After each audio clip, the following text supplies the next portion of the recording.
Jackson and Browner, and it's Robinson who wins it. Touchdown, Jacksonville. His 14th win. Bortles with top, looking deep for Robinson. And what is going on with it, guys? UCF Jaguar here, and this isn't really a Jaguars related video, but I just want to talk about fantasy football real quick.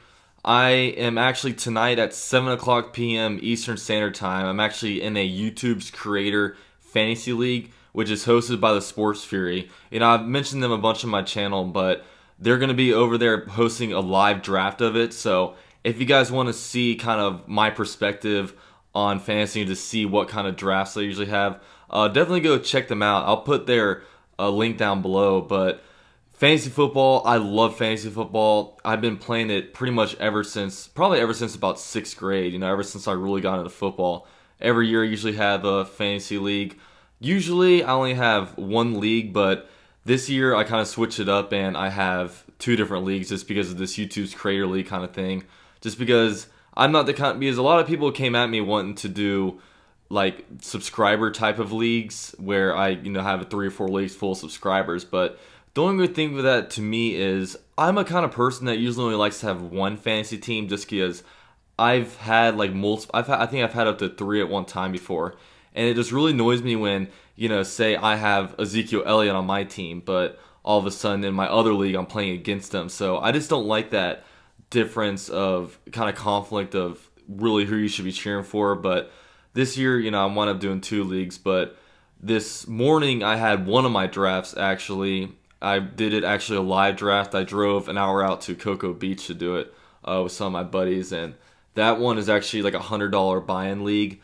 But it's kind of cool how we're doing this one. We're doing this a little different because we're doing basically $20 payouts each week for whoever has the highest point total, and then I think, you know, and then whatever the remainder is goes to the winner of the playoffs. But, you know, I definitely like that just because last year my team was awesome. My team went, I had the most points scored, total points scored during the regular season, and I made it into the playoffs, you know, with the #1 seed. But once I got into the playoffs, my team shit the bed. Like, literally, if I would have played anybody else, I was like the 9th lowest scoring that first round of the playoffs. So it was just bad. So at least this way I kind of get a chance to, you know, win some of my money back and just win a little bit more money when I actually do have, you know, a bunch of good weeks. But I'll go ahead and check out my team that I drafted earlier. I'm really excited about it. With my strategy in fantasy, I usually try to wait to get like quarterbacks, and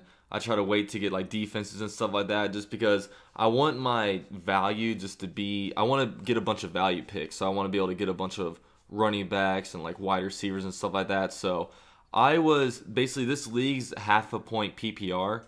So, you know, I really like that way, just so it's not too inflated with the whole point per reception thing. And, you know, it's not like wide receivers are valued that much more than running backs. I think this way, you can really, it's really just as important when it comes to wide receiver and running back, where, you know, standard's more shifted to running backs and PPR is more shifted toward wide receivers. But I had the 9th pick in a 10-person league. So actually Odell Beckham fell to me at number 9. So I was really excited about that. Then on the swing around, I was able to get Jordan Howard with that pick. So I really liked the first round. Jordan Howard, I would like that pick just because he's, you know, I think the Bears have a really good like interior of the offensive line. Jordan Howard's a really patient, really good runner. He doesn't necessarily have that breakaway speed that you really want in a guy, but he's going to be the workhorse. You know, who knows what's going to go on at that quarterback position, but I think their offense is good enough to be able to have him have another great year. But I'm also really excited about Christian McCaffrey. Now, this one was a little, you know, you never know what's going to happen with Christian McCaffrey when it comes to his carries, but I was able to actually handcuff him with Jonathan Stewart later on in the draft, so I really like that. But I think Mr. Christian McCaffrey, I think he's going to be a workhorse. I mean, you don't draft a player in the top 10 of the draft and, you know, not have him be your premier running back. You know what I mean? If you're drafting a running back that high, you want him to be your guy. And, you know, I really liked what I saw against him when it comes to him playing the Jaguars. This dude can stop on a dime. He has incredible agility, and like I'm really excited to have him on my fantasy team so I can, you know, root for him a lot. And one thing with my team is I love my depth on the team in general. Well, look at my on my bench. I have Allen Robinson, Tevin Coleman, Deshaun Jackson, LeGarrette Blount, Corey Coleman, Jonathan Stewart. I think this is awesome. I mean, even if maybe I'm even thinking about maybe playing LeGarrette Blount week 1 instead of Christian McCaffrey, just so I can see be more comfortable with the kind of carries that he's going to be getting. But I got a first down, a 3-down running back pretty much in LeGarrette Blount. I believe he's going to be that. And I liked my depth there. My wide receivers I think are outstanding with Odell Beckham Jr., being able to steal him. Terrell Pryor's now in Washington, so he's on a lot better of an offense than Cleveland's. Also got Zach Ertz out of tight end. I think he's going to be great. But, at my flex, this is my favorite pick probably.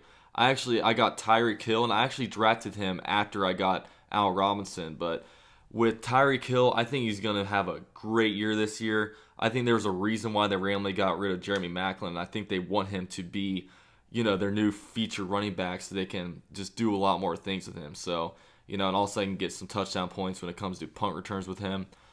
Giants defense, I don't value defense too high, so I snagged him. Justin Hopkins. Go to my bench again. Al Robinson. I think hopefully he'll have another 1,000-yard year just because I'm a Jaguar dude. But this guy's obviously super skilled. Saw what he did a couple years ago. Got 1,400 yards, 14 touchdowns. Tevin Coleman, he's a really good player. Especially if Freeman is ever injured a year. He's definitely a guy you want to play, but he also gets points outside that, especially in PPR. Deshaun Jackson, Bucks have a high-powered offense. You never know what they can do with him.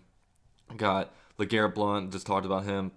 Corey Coleman, he had a great year before he got injured last year. So, I think I have a real shot to just have some real just good value on my team. I mean, I let the draft come to me. I drafted just with value. I mean, there were some things I went in being like, oh, I got to go running back. But the thing is, once I get wide receiver like Odell Beckham falling to me at number 9, I just thought it was a no-brainer to be able to get that. But let me know what you guys think of my fantasy team down below. And, just definitely check out the Sports Fury tonight. They're hosting their live stream, so it'll definitely be interesting to see you guys there. You can see how I draft later on and drop some Go Jaguar stuff in the comments. So, with that said, I'm out. See you later, Duval.